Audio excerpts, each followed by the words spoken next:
श्री गुरुदेव दत्त. श्री स्वामी समर्थ महाराज की जय. तेव्हा आपले 9 उपनिषद आपण हे केले, पूर्ण चिंतन झालं आपलं. शेवटी श्वेताश्वतर उपनिषदावरच आपलं चिंतन झालं आणि आतापर्यंतच्या ह्या सगळ्या चिंतनामध्ये आपल्याला ब्रह्मतत्व काय आहे, परमेश्वर काय आहे, जीवात्मा काय आहे आणि उपासना कशी केली पाहिजे, ह्या सगळ्या या विविध बाबतीमध्ये आपण खूप विस्ताराने असा अभ्यास केला. त्यानंतर आपण तैत्तिरीय उपनिषदामध्ये पंचकोशावरचा अभ्यास केला, ब्रह्मानंद वल्ली हे प्रकरण पाहताना. आणि हे आपलं केवळ दिसणारा देह नाही, तर त्याच्या पलीकडे आणखीन जे 4 कोश आहेत, म्हणजे एकूण 5 कोश आहेत, त्याचंही आपण वर्णन पाहिलं. आणि असं ज्ञान विज्ञानाने परिपूर्ण असलेलं जे उपनिषदाचा संग्रह, याचा आपण फार विस्ताराने असा अभ्यास केलाय. म्हणून आता हे जे काही नवीन उपनिषद आपण घेणार आहोत, त्याच्यामध्ये जी जी काही गोष्ट सांगितल्या जाईल त्याचं आपल्याला आकलन व्हायला खूप मदत होणार आहे आतापर्यंतच्या सगळ्या अभ्यासामध्ये. आणि आता आज जे आपण नवीन उपनिषद सुरू करतोय, तर ते छांदोग्य उपनिषद या नावाने आहे. तेव्हा आपण याची आता सुरुवात करूया. तर हे छांदोग्य उपनिषद जे आहे याची प्रस्तावना मी पहिल्यांदा करतो आणि त्याच्या अंतर्गत काय काय आहे हे या प्रस्तावनेत येईल पूर्ण. तर छांदोग्य उपनिषद जे आहे हे सामवेदामध्ये सामवेदाच्या संदर्भामधलं उपनिषद. प्रत्येक उपनिषदाला एक मूळ वेद असतो, म्हणजे वेदाच्या माध्यमातून जे ज्ञानाचा आविष्कार असतो तर त्याला आपण उपनिषद म्हणतो. आणि उपनिषद म्हणजेच परमेश्वराच्या समीप जाऊन बसणे आणि ज्ञान घेणे. तर तो परमेश्वर जो आहे तोच वेदरूपामध्ये आविष्कृत होतो आणि त्या वेदामध्ये मधून आपण त्या वेदाच्या समीप गेल्यानंतर जे आपल्याला ज्ञान प्राप्त होत असतं, तर ते ज्ञान म्हणजेच उपनिषद आहे. असं हे प्रत्येक वेदाच्या संदर्भामध्ये एक एक उपनिषद असल्यामुळे हे सामवेदीय तलवकार ब्राह्मण असं या ठिकाणी वर्णन केलेलं आहे की प्रत्येक वेदाच्या संदर्भामध्ये आरण्यक आहे, ब्राह्मण आहे, उपनिषद आहे आणि उपवेद आहे. असे हे प्रत्येक वेदाच्या संदर्भात मागे आपण पाहिलं होतं. तेव्हा या सामवेदाच्या संदर्भामध्ये तलवकार नावाचं ब्राह्मण ग्रंथ आहेत आणि या ब्राह्मण ग्रंथाच्या अंतर्गत हा छांदोग्य उपनिषद आहे. हे पहिल्यांदा आपल्याला समजणं आवश्यक आहे. मागे आपण केनोपनिषद पाहिलं आणि केनोपनिषदामध्ये देखील तलवकाराचीच एक शाखा होती, त्याच्या अंतर्गत हे केनोपनिषद होतं, त्याचा आपण अभ्यास केला होता. त्यामुळे हे केनोपनिषद आणि छांदोग्य उपनिषद हे दोनही उपनिषद जे आहेत यांचा जो शांतीपाठ आपण घेतो तो एकच आहे. कारण दोन्हीचाही जो काही मूळ स्रोत आहे तो ह्या तलवकार ब्राह्मणाचा आहे. म्हणून या ब्राह्मण ग्रंथाचा संदर्भ असल्यामुळे त्या ठिकाणी शांतीपाठ सुद्धा हा एकच आहे. हे उपनिषद जे आहे छांदोग्य उपनिषद हे आतापर्यंतच्या सर्व ज्या उपनिषदाच्या सगळ्या ह्याचा परिपूर्णपणे त्याचं महत्त्व तिथे दिलेलं आहे आणि हे अत्यंत महत्त्वपूर्ण आहे. म्हणजे आजपर्यंत आपण जे शिकलो त्याची केवळ उजळणीच नव्हे तर त्याची परिपक्वता आपल्याला प्राप्त व्हावी, अशा प्रकारचा उद्देश या उपनिषदाचा आहे. आणि ह्या उपनिषदाची रचना ही विलक्षण आहे. ही ह्याच्यामध्ये जी वर्णन केलेली जी शैली आहे ती अतिशय क्रमबद्ध आणि अतिशय युक्तिसंगत अशा प्रकारची आहे. आपल्या लॉजिकमध्ये बसेल अशा प्रकारची इथे पूर्ण मांडणी केलेली आहे आणि क्रमबद्धता पण त्यामध्ये आहे. तर असं हे वैशिष्ट्य या उपनिषदामध्ये आहे. तसंच ह्या उपनिषदामध्ये तत्वज्ञान परिपूर्ण आहे आणि तत्वज्ञानाचा जो विनियोग आहे तो आपल्या नित्य आचरणात कसा असावा, आपल्या उपासनेमध्ये कसा असावा, असं सुद्धा जे वर्णन आहे ते विस्तृत विवेचनात्मक वर्णन या उपनिषदामध्ये तत्वज्ञानाच्या संदर्भामध्ये आचरण आणि उपासना ही कशी असावी हे ह्याचं वैशिष्ट्य असं ह्या छांदोग्य उपनिषदामध्ये आहे. आणि सध्याच्या काळामध्ये आपण पाहतो की उपनिषद उपासना ह्या सगळ्या गोष्टीचा हा लोप झालेला आहे. कारण आपल्याला आता आपण पाहतोय, आता अलीकडे नवीन नवीन काही काही उपनिषदावर भाष्य करणारे आता आपल्याला दिसत आहेत. परंतु आपण जर सर्वसाधारण पाहिलं तर भागवताचे सप्ताह झालेले आपल्याला दिसत आहेत. फार तर भगवद्गीतेवरचे आपण प्रवचन काही काही ठिकाणी आपल्याला ऐकायला मिळतात, परंतु ह्या सगळ्यांच्या तुलनेमध्ये जर उपनिषद आणि उपनिषदेच्या अनुसार कर्म आणि उपासना याचा जर विचार केला तर ह्या उपनिषदाचा संदर्भ घेऊन कर्म आणि उपासना ह्याचा सध्या सर्वथा लोप झालेला आहे. आणि त्याचे स्वरूप काय आहे, त्याचं रहस्य काय आहे, हे आपल्याला समजणं अत्यंत दुर्लभ झालेलं आहे. तेव्हा त्या सर्व गोष्टीचा विचार जर ह्या लोप झालेल्या गोष्टीचा जर आपण विचार केला तर आपल्याला ह्या उपनिषदाचं स्वरूप काय आहे, त्याचं रहस्य त्या ठिकाणी अत्यंत यथोचित पद्धतीने वर्णन केलेलं आहे. याच्यामध्ये ज्ञान, तत्वज्ञान अतिशय म्हणजे मांडण्याची शैली सुद्धा ही अतिशय उत्तम अशा प्रकारची आहे. आणि दुर्लभ असणाऱ्या ज्या प्रकांड पंडित विचारवंताकडे हे जे काही ज्ञान तिथे लपून बसले आहे रहस्यमय, ते या ठिकाणी अतिशय सुलभ पद्धतीने इथे व्यक्त केलेलं आहे. म्हणून आजपासून आपण जे काही चिंतन सुरू करतोय ते अतिशय दुर्लभ असं चिंतन आहे. आणि ह्याच्यामधून सांगितलेले जे सिद्धांत आहेत, त्याच्यानंतर ज्या उपासना आहेत, जे कर्माची दिशा, आचरणाची दिशा आहे, ती प्राप्त होणं ही अतिशय दुर्लभ आहे. आणि ती आपल्याला स्वामींच्या कृपेने ही आपल्याला उपलब्ध होत आहे.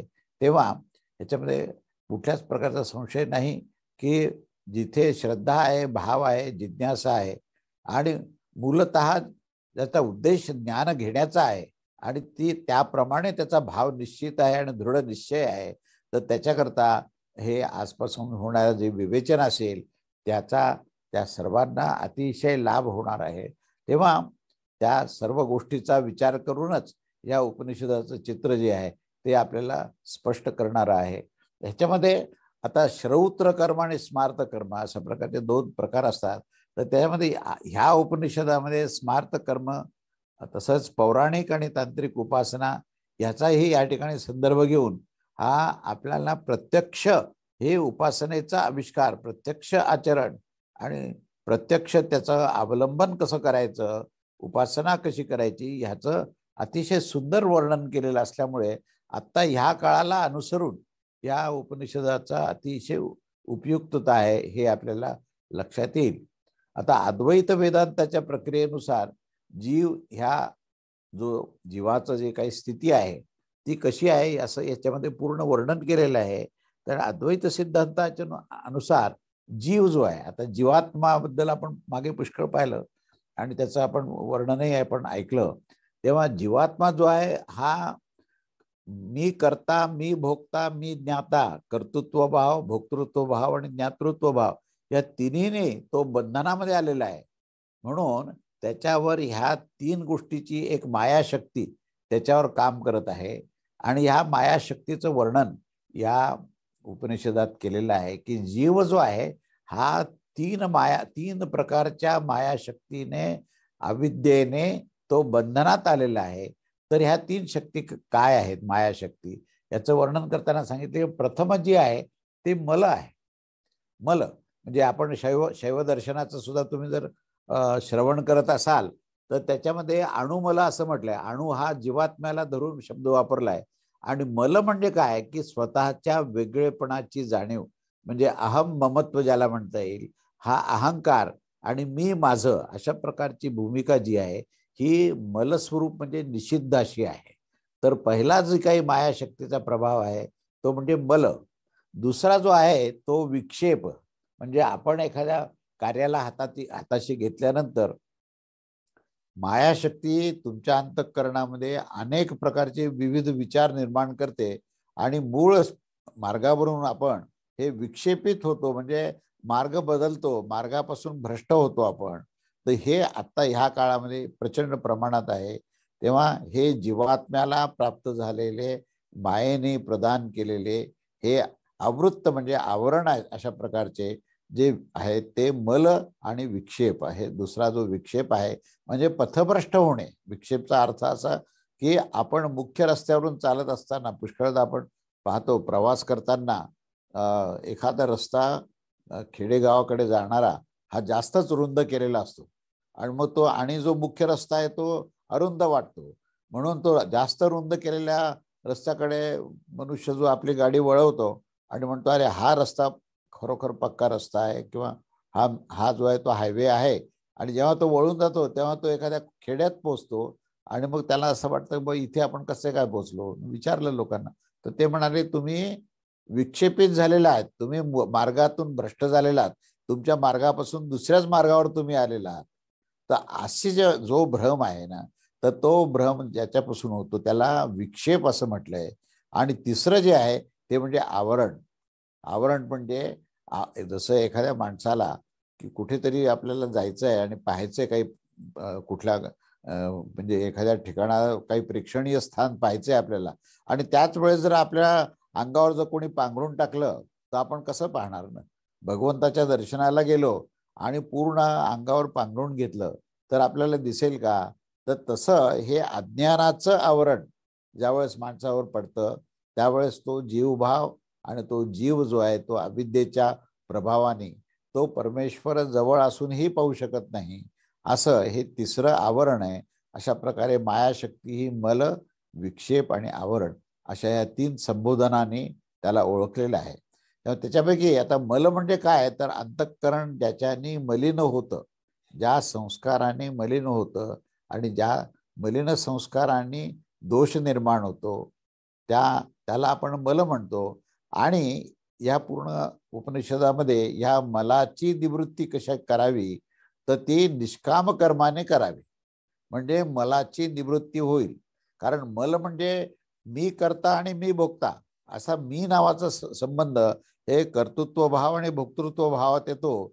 तर त्या ठिकाणी जो कर्तृत्व भावाच्या ठिकाणी कर्तव्य भाव आणि भोक्तृत्व भावाच्या ठिकाणी अभोक्ता, हे दोन जर तुम्हाला सिद्ध करायचे असेल तर त्याला एकच उपाय आहे आणि तो म्हणजे निष्काम कर्म म्हणजे कर्मयोग. तेव्हा कर्मयोगाने निष्काम कर्म करत असताना जो कर्तृत्व भावाचा मला असतो त्या मलाचा नाश होणं संभव, अन्यथा ते संभव नाही.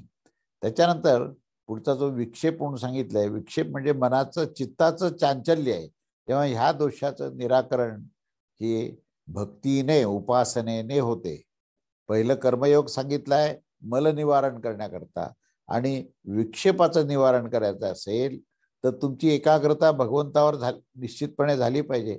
भगवंतावर म्हणून म्हणजे एखाद्या वेळेस प्रार्थना करणे, भजन करताना दुसऱ्याच गोष्टीचा प्रभाव होऊन आपण त्या भजनामध्ये आपलं चित्त निघून जाणे, तर ही जी गोष्ट आहे ही गोष्ट कशामुळे होते, तर आपली ती जे समर्पण भाव जो असतो, दृढ निश्चय असतो, तो कुठेतरी कमी पडतो. आणि समर्पण भावाने निश्चयाने जेव्हा उपासना होईल तेव्हा या विक्षेपाचा दोष हा नष्ट होतो. तिसरा दोष सांगितलाय आवरण, म्हणजेच काय की स्वरूप विस्मृती. त्याला काय म्हटले की स्वरूप विस्मृती म्हणजे आवरण आहे. तर स्वरूप म्हणजे आपण आपल्या स्वरूपात खरं म्हणजे जर बसलो तर आपण कोण आहोत, आपलं निरपेक्ष अस्तित्व काय हे आपल्याला समजू शकतं. परंतु आपण आपल्या स्वरूपावरच आपण आवरण टाकलंय, पांघरून टाकलंय, आणि म्हणून आपण अज्ञानामध्ये सगळं जीवन व्यतीत करत असतो. त्यामुळे आवरण म्हणजेच अज्ञान प्राप्ती, आणि अज्ञान प्राप्तीचं निराकरण करायचं असेल तर ज्ञानप्राप्तीशिवाय पर्याय नाहीये.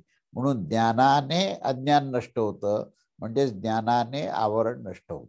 असं या तिन्हीची निवृत्ती ह्या उपनिषदात सांगितली. आणि अशा प्रकारे ह्या चित्ताचे हे त्रिविध दोष जे आहेत ते भिन्न भिन्न औषधं आहेत. हे आता आपण पाहिलं, निष्काम कर्म, त्यानंतर उपासना आणि आत्मज्ञान गुरुद्वारे प्राप्त करणे, अशा या 3 गोष्टींनी हे 3 दोष जे आहेत ते निश्चितच आपण दूर करू शकतो. तेव्हा सकामकर्मी जे लोक आहेत त्यांचं काय होतं, तर ते इथे ह्या उपनिषदात दिलेलं आहे की ते धूममार्गाने, देहत्यागानंतर धूममार्गाने स्वर्गादी लोकास प्राप्त करून घेतात आणि पुण्यक्षीण होईपर्यंत तिथे थांबतात आणि पुन्हा जन्म घेतात. तर पुनरावृत्ती ही त्यांची सकाम जे उपासना करतात त्यांची पुनरावृत्ती ही निश्चितच आहे. पण जे निष्काम कर्मी आहेत आणि उपासक आहेत ते अर्चिरादी मार्गाने आणि उपास्य देवतेच्या लोकांमध्ये जाऊन आपल्या आपल्या अधिकारानुसार सालोक्य, सामिप्य आणि सारुप्य व सायुज्य अशा ह्या 4 प्रकारच्या मुक्ती त्यांना प्राप्त व्हायला लागतात. म्हणून निष्काम कर्माने उपासना केल्यानेच पूर्ण मुक्ती आहे असं ह्या उपनिषदात सांगितलंय. तेव्हा अशा प्रकारच्या ह्या दोन गती ज्या आहेत त्या संबंधी या उपनिषदाच्या 5व्या अध्यायामध्ये हे विस्तृत वर्णन केलेलं आहे आणि ते वर्णन आपल्याला अतिशय बोधप्रद आणि उपयुक्त अशा प्रकारचं असेल. अशा या दोनही प्रकारचे हे भिन्न भिन्न जे तत्वज्ञान आहे त्याचे दोन जे मार्ग आहेत त्या मार्गाचे प्राणाचे उत्क्रमण झाल्यानंतर लोकांची गमन होण्याची जी स्थिती आहे आणि आपलं जे स्थूल शरीर जे पार्थिव शरीर जे आहे ते इथेच त्या पंचतत्वामध्ये लीन कसं होत असतं आणि त्यामुळे आपल्याला ह्या सर्वातून मुक्त होऊन पुढे कैवल्यपद कसं प्राप्त होतं याचं अतिशय विस्ताराने वर्णन ह्या उपनिषदात केलेलं आहे. त्याच्यानंतर अद्वैत सिद्धांताच्या अनुसार मोक्षप्राप्तीचे साधन सुद्धा सांगताना हे मोक्ष जे आहे केवळ आत्मज्ञानाने प्राप्त होत असतं असं ह्या ठिकाणी ठासून सांगितलंय.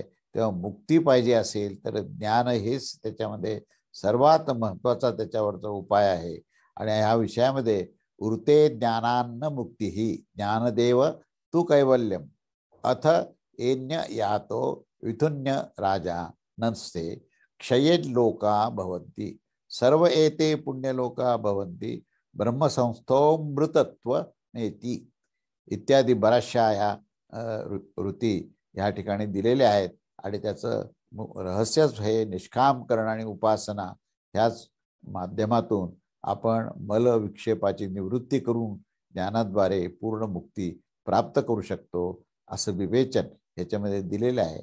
त्याने ज्ञानानेच आत्मसाक्षात्कार होतो आणि त्यांच्या दृष्टीने संसार आणि संसाराच्या बंधनाचा हा अत्यंत अभाव हा केवळ ज्ञानमार्गानेच होऊ शकतो असं त्या ठिकाणी सांगितलंय. आणि हे एक अखंड चिदानंद घन परमेश्वराची सर्वत्र सत्ता आहे हे त्या ठिकाणी ठासून सांगितलेलं आहे.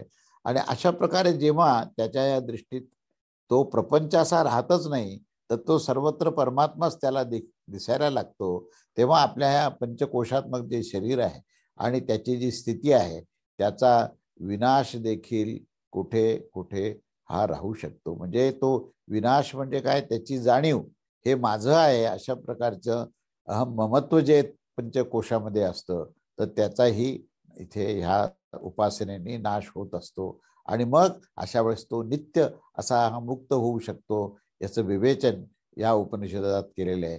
तेव्हा या वास्तविक स्वरूपास न जाणल्याने अन्य लोक जे आहेत हे त्यांच्यामध्ये जीवनमुक्ती आणि विदेहमुक्ती इत्यादी केवळ झाल्यासारखेच वाटतात, ते केवळ तसा आरोपच करतात, पण तो प्रत्यक्ष मात्र तो मुक्त होत नाही. तर त्या ठिकाणी तो संघर्ष करत असतो. पण जेव्हा परमात्म्याची प्राप्ती होते त्यावेळेस तो केवळ मुक्तच नाही तर मुक्त स्वरूप अशा प्रकारचा असतो असं ह्या ठिकाणी श्रुती कथन करते. आणि विमुक्तस्य विमुच्यते असं त्याने त्या ठिकाणी संबोधन केलेलं आहे. अशा प्रकारे हा त्याचा निश्चय होतो आणि मोक्षाचे साधन हे साक्षात ज्ञानच आहे. तेव्हा ज्ञानप्राप्तीचा अधिकार प्रदान करणारे असल्यामुळे हे उपनिषद जे आहे ते ज्ञानप्राप्तीचा केवळ ज्ञानप्रदानच करत नाही तर ज्ञानप्राप्तीचा अधिकारही प्रदान करतात. आणि मग निष्काम कर्म आणि उपासना देखील ही साधनेची अतिशय अविभाज्य अशी गट आहेत. आणि ह्या शाखेमध्ये कर्मनिरूपण पूर्वी केलेलं असताना पुढे आत्मज्ञानाचंही निरूपण केलेलं आहे.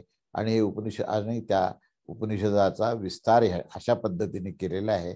त्यामुळे येथे तत्वज्ञानाचा उपयोगी असल्यामुळे तत्वज्ञान जे सांगितले ते अत्यंत लाभदायक आणि उपयुक्त असल्या कारणाने प्रथम भिन्न भिन्न उपासनेचे हे वर्णन केले आहे. आणि या उपनिषदात अशा प्रकारे इथे संबंध विस्तार जो आहे तो एकूण 8 अध्यायामध्ये केलेले आहेत. त्यापैकी प्रथम 5 अध्याय जे आहेत ते उपासनेच्या वर्णनाकरता दिलेले आहेत. म्हणजे पहिले 5 अध्याय संबंध हे उपासना कशी करावी याच्या संदर्भामध्ये 5 अध्याय आहेत आणि पुढे अंतिम 3 अध्याय जे आहेत ते ज्ञानाच्या संदर्भात आहेत. म्हणजे पूर्ण 8 अध्यायाचं हे उपनिषद आहे.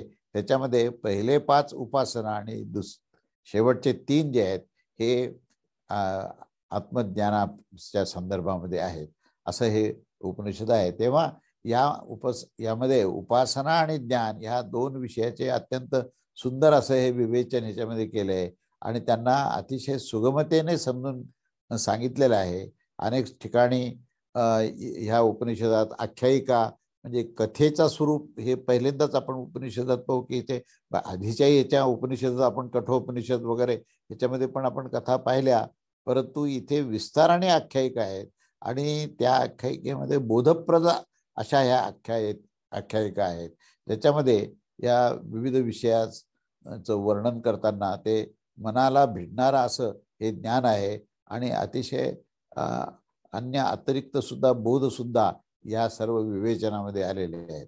तेव्हा प्रथम अध्यायामध्ये इभ्यग्रामात राहणारे उपस्थिती कथाची कथा आहे.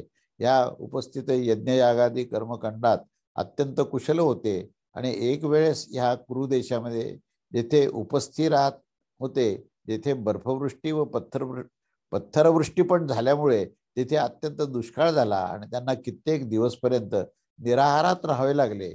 तेव्हा प्राणसंकट निर्माण झाले.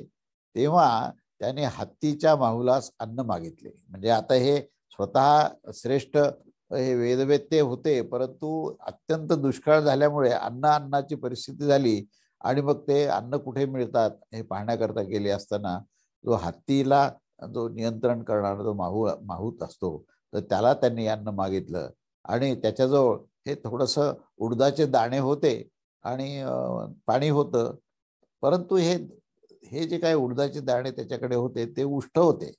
त्यामुळे उष्ट यांना कसं द्यावं असाही त्या माहुतास प्रश्न पडला आणि त्याला संकोच वाटू लागला. तेव्हा उपस्थित म्हणजे ह्या ऋषींनी त्यांना सांगितलं की तुम्ही काही संकोच करू नका, हे दाणे जे आहेत ते मी ग्रहण करण्यास तयार आहे, कारण त्यानेच माझ्या प्राणाचं रक्षण होईल. आणि त्यानंतर जेव्हा त्या उच्चिष्ट म्हणजे ते दाणे ग्रहण केल्यानंतर त्याचा थोडासा प्राणाला रक्षण मिळालं, तेव्हा पुढे त्या माहुतानी त्याला उच्चिष्ट जल देण्यास प्रारंभ केला. तेव्हा त्या माहुतास त्याने सांगितलं की तुम्ही मला हे जल देऊ नका, हे उच्चिष्ट आहे, त्याचा निषेध आहे. त्यावर त्या हत्तीच्या नियंत्रकाने शंका विचारली की काय तुम्ही तर उष्टे उडदाचे दाणे खाण्यात तुम्हाला काहीच दोष वाटला नाही, मग हे पाणी पिण्यामध्ये तुम्हाला दोष का वाटतो? अशा प्रकारचा तिथे संवाद आहे.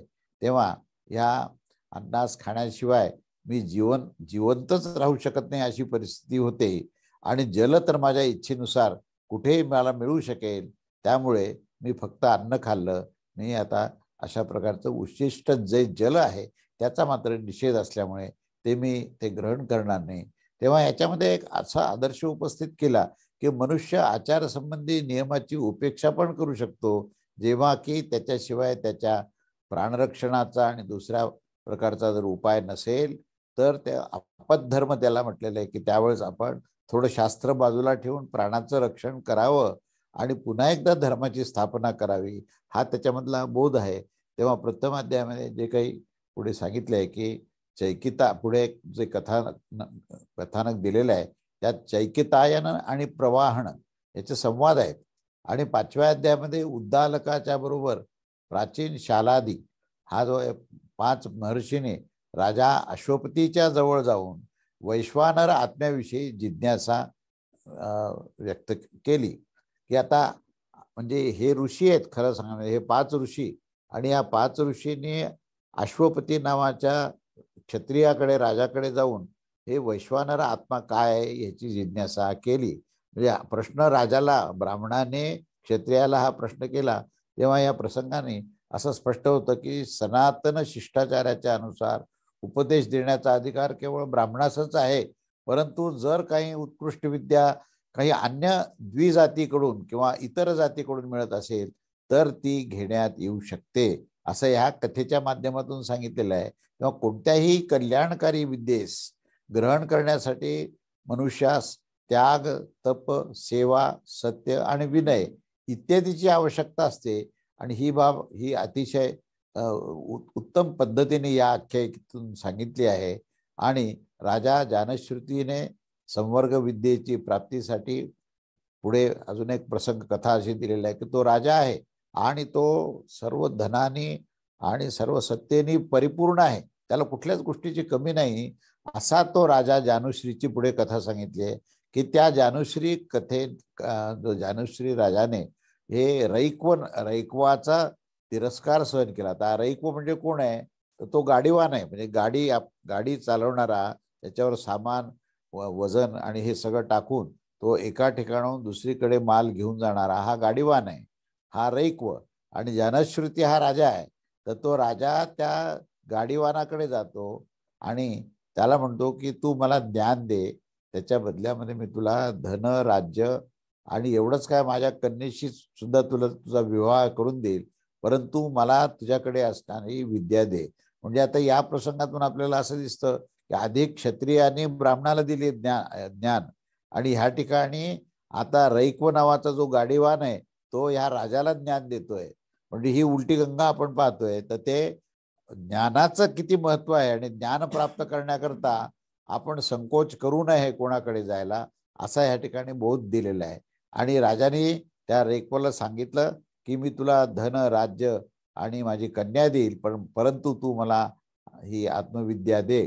तेव्हा इंद्राने सुद्धा आत्मविद्येच्या प्राप्तीसाठी 1 वर्षपर्यंत ब्रह्मचर्याचं 101 वर्षपर्यंत ब्रह्मचर्याचं व्रत हे धारण केलं होतं. तेव्हा ह्या विविध कथेचा इथे संदर्भ आपण या प्रस्तावनेत पाहतोय की ज्याच्यामध्ये ज्ञानाचं अत्यंत महत्व आहे. आणि ज्ञान प्राप्त करण्याकरता ब्राह्मण हा गुरु असावा हे ठीक आहे, आणि तसा गुरु असून त्यांनी जर ज्ञान दिलं तर ते उत्तमच आहे. पण जर प्रसंग असा आला की ब्राह्मणाला ज्ञान पूर्ण नाहीये आणि त्यांनी त्या क्षत्रियापासून, राजापासून ज्ञान घेतलं, तर ते काही चुकीचं नाहीये. कारण ज्याला ज्ञान घ्यायचंय त्यांनी विनयाने, समर्पण भावनाने ह्या क्षत्रियापासून सुद्धा ज्ञान घ्यावं. क्षत्रियाने इतर जे अजून निम्न स्तरातले जे लोक आहेत परंतु ते ज्ञानी आहेत, तर त्यांच्याकडून सुद्धा त्यांनी ज्ञान घ्यावं, असा या 2-3 कथेतून हा उल्लेख आढळतो.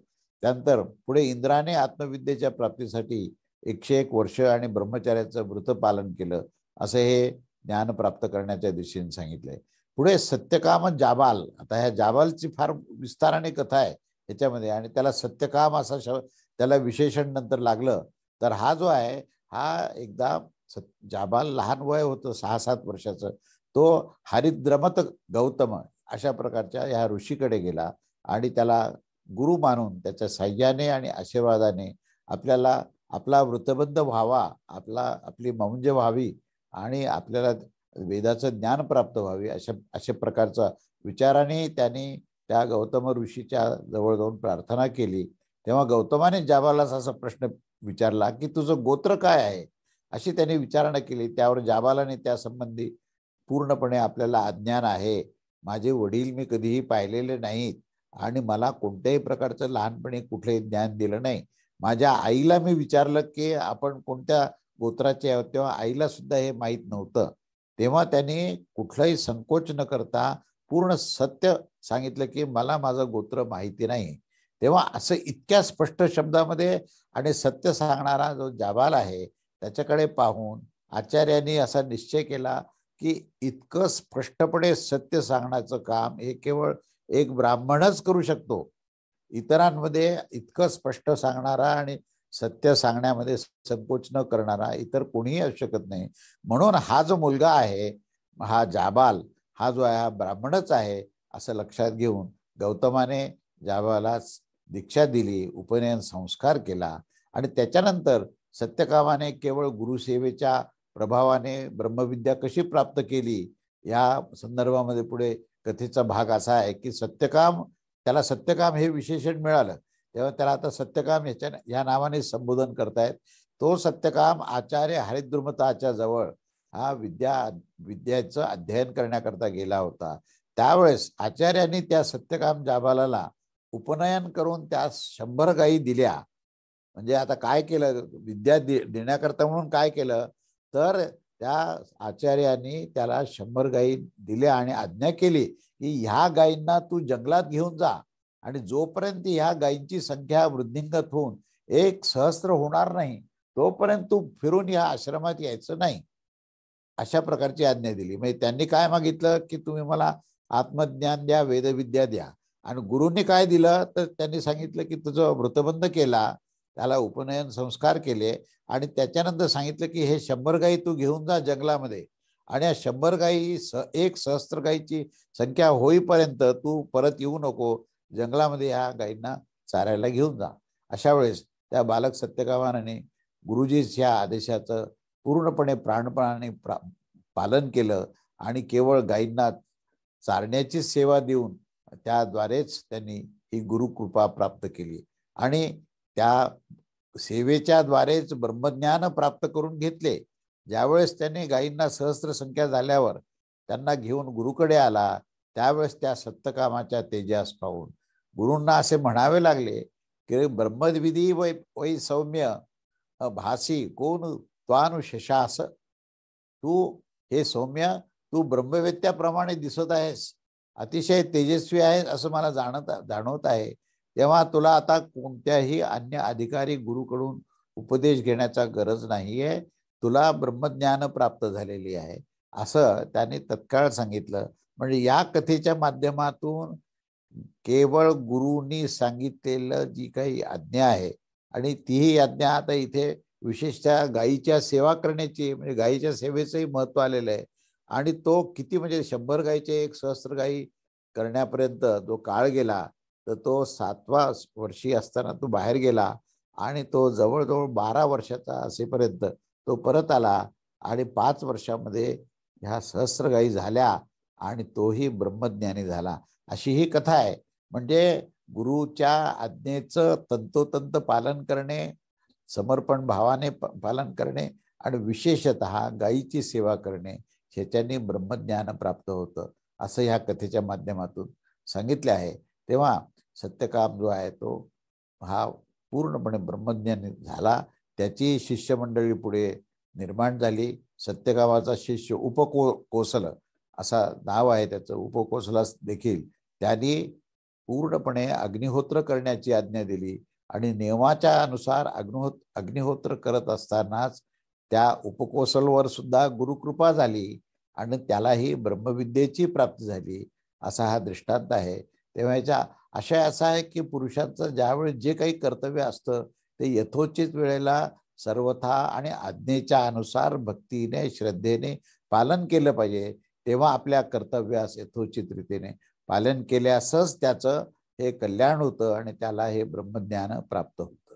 पुढे 7व्या अध्यायामध्ये सनत कुमार आणि नारद यांचा संवाद आहे. देवर्षी नारदजी जे आहेत ते आत्मज्ञानाच्या जिज्ञासेने सनत कुमाराकडे जातात आणि त्यांना शरण जातात. तेव्हा सनत कुमार नारदांना विचारतात की तुम्ही मला असं सांगा की तुम्ही कोणत्या कोणत्या विद्या जाणता. म्हणजे आता ज्ञान घ्यायचं असेल तर तुम्हाला कुठपर्यंत ज्ञान आलेलं आहे आणि याच्या पुढचं ज्ञान तुम्हाला काय सांगायचंय. ह्या जिज्ञासेने ते त्या ठिकाणी सनत कुमाराने नारदाला विचारलं की तुम्हाला कोणत्या कोणत्या विद्या आतापर्यंत येतात की आणि त्या सर्व विद्येच्या शिवाय अन्य विद्येचा उपदेश करण्याचा मी ह्यावर विचार करेल. त्यावर नारदजी म्हणतात की मी ऋग्वेद, यजुर्वेद, सामवेद, अथर्ववेद, इतिहास, पुराण रूप, पंचमवेद, व्याकरण, श्राद्ध, कल्प, गणित, उत्पात ज्ञान, निधिशास्त्र, तर्कशास्त्र, नीतिशास्त्र, निरुक्त, शिक्षा, भूततंत्र, धनुर्वेद, ज्योतिष्य, गारुड आणि संगीत विद्या इत्यादी हे संपूर्णपणे जाणतो. आता एवढी मोठी यादी आपण पाहिली. एवढी विद्या असणारा जर आपल्या समोर कोणी आला तर त्याला ज्ञान सांगण्याचं धारिष्ट्यच कोणी करणार नाही. एवढा हा नारद मुनी इतक्या प्रकारच्या विद्येने संपन्न असून हे सर्व झाल्यावर नारदजींना त्यानंतर सुद्धा इतकी विद्या मिळूनही शांती मिळत नव्हती. तेव्हा ही शांती कशी मिळावी हा त्यांच्यासमोर प्रश्न निर्माण झाला होता आणि म्हणून त्यांनी हे सनत कुमाराकडे जाऊन ज्ञान प्राप्त करण्याकरता ही प्रार्थना केली. तेव्हा कोणत्याही राजास जेव्हा राज्य, वैभव, स्त्री, पुत्र आणि सन्मान इत्यादी सर्व प्रकार प्राप्त होऊन जर त्या राजा शरीरास भयंकर जर पीडा होत असेल तर तो सारे वैभव देखील त्या राजास शांती देणार नाही. तशा प्रकारे एवढी सगळी विद्या असताना सुद्धा त्या म्हणजे नारदाला ही शांती नव्हती आणि म्हणून ती शांती कशी मिळावी, कोणत्या ज्ञानाने शांती मिळेल ह्या इच्छेने तो सनत कुमाराकडे झाला.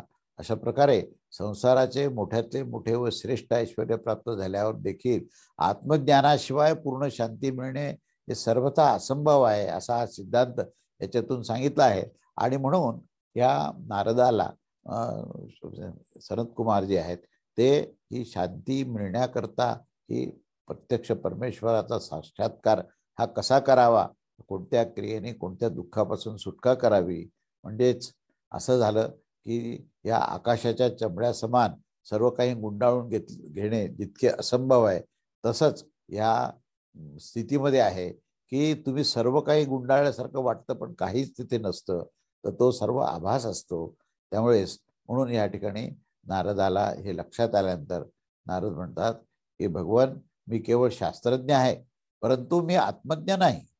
म्हणजे आत्मज्ञान मला प्राप्त झालं नाही, शास्त्राचं ज्ञान प्राप्त झालंय, कल्पाचा अभ्यास केलाय, परंतु केवळ कल्प वाचून चालणार नाही, तर प्रत्यक्ष ब्रह्मतत्वाची प्राप्ती, आत्मतत्वाची प्राप्ती होणं आवश्यक आहे. म्हणून मी आपल्याकडून हे असं ऐकलं आहे की आपण आत्मवेत्ता आहात आणि शोकास तुम्ही नष्ट करू शकता. आणि यामुळे मी असा निश्चय केला आहे की शास्त्रज्ञानाने देखील संस्कृती चक्ररूप शोकसमुद्रास पार केल्या जात नाही. या कारणानेच तर अनुभवाची आणि प्रत्यक्ष प्रतीती ही ह्या आत्मज्ञानाने आणि आत्मसाक्षात्काराने मिळणं ही आवश्यक आहे. तेव्हा सर्व तंत्र स्वतंत्र अशेष विद्या महारण वाचणाऱ्या त्या देवर्षी नारदास देखील अशी विद्या पाहिजे होती की ज्याच्याने शांती प्रदान होऊ शकेल. तर आमच्यासारखे हे साधारण जीवाची काय कथा आहे. आता आज सुद्धा आपण पाहतो शास्त्रज्ञ पुष्कळ आहेत पण आत्मज्ञ नाही आहेत. तेव्हा आजच्या सर्व शास्त्रज्ञानांना हे आत्मज्ञान देण्याची आवश्यकता आहे आणि तोच आपण आता या अनेक प्रकल्पाच्या माध्यमातून करतो. तेव्हा अशा प्रकारे आम्ही पाहत आहोत की या उपनिषदामध्ये बहुतांशी उपयोगी विषय आहेत. प्राचीन काळापासूनच ह्या उपनिषदाचा अत्यंत सन्मान झालेला आहे. वेदांत सूत्रामध्ये सुद्धा ज्या श्रुतीवर विचार केला आहे त्यामध्ये सर्वात अधिक ह्या छांदोग्य उपनिषदाचा उल्लेख हा ब्रह्मसूत्रामध्ये केलेला आहे आणि तो देखील 6व्या अध्यायामध्ये जास्तीत जास्त हे उदाहरण आहेत. त्यानंतर पुढे अरुणीने केलेले भिन्न भिन्न प्रसंग त्याचे दृष्टांत दिलेले आहेत आणि त्यांनी आपला पुत्र श्वेतकेतूला आत्मतत्वाचा उपदेश केला. उपनिषद दर्शन हे खरोखर साम्य दर्शन आहे आणि म्हणून या साम्य दर्शनातूनच आपल्याला केवळ ज्ञानच नव्हे तर संपूर्ण शाश्वत आनंद असा मिळेल. आणि म्हणून हा परमपुरुषार्थ आहे उपनिषदाचा अध्ययन करणे. अन्यथा हा जर अभ्यास झाला नाही तर खरोखरच जीवन हे व्यर्थ होऊन जाणार आहे. त्यामुळे त्यांना प्राप्त न करणे ही सर्वात मोठी हानी आहे. हे उपनिषद हे संपूर्ण आपल्याला प्राप्त झाले पाहिजे आणि म्हणूनच आपल्याला स्वामी कृपेने हा प्रसंग आला.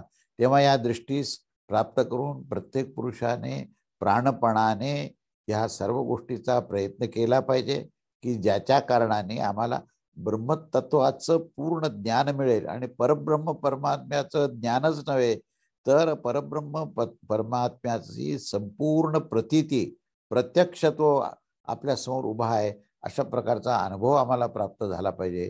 तेव्हाच खऱ्या अर्थाने आमची योग्यता होईल आणि ही योग्यता मिळण्याकरता हा छांदोग्य उपनिषद जो आहे तो छांदोग्य उपनिषद हा परिपूर्ण आहे.